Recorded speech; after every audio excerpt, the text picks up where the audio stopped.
এরকম কিছু ওলামায়ে কেরাম আপনাকে খুঁজে বের করতে হবে। এখন ওলামায়ে কেরামরা কিন্তু অনেক ব্যস্ত, অনেকের অনেক কাজ থাকে, অনেকের মাদ্রাসা থাকে, অনেকের দিনী খেদমত থাকে। এর মধ্যেও আল্লাহর কাছে দোয়া করতে থাকেন, ইনশাল্লাহ আপনাকে আপনার ওস্তাদ আল্লাহ পাঠিয়ে দিবেন ইনশাল্লাহ।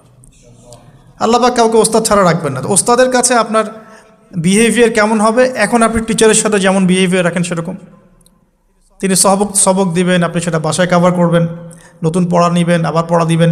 এইভাবে আস্তে আস্তে আস্তে আস্তে 4-5টা ক্লাসিক্যাল অ্যারাবিক গ্রামারের বই যদি কভার করতে পারেন, ইনশাআল্লাহ আপনি কোরআনের এই যে আলহামদুলিল্লাহি রাব্বিল আলামিন পড়ছেন অর্থটা নিজেই বুঝতে পারবেন। হ্যাঁ, যালিকাল কিতাব লা রাইবা ফিহি হুদাল লিল মুত্তাকিন পড়ছেন, আপনি নিজেই বুঝতে পারবেন যে আল্লাহ পাক কী বলছেন আমাকে।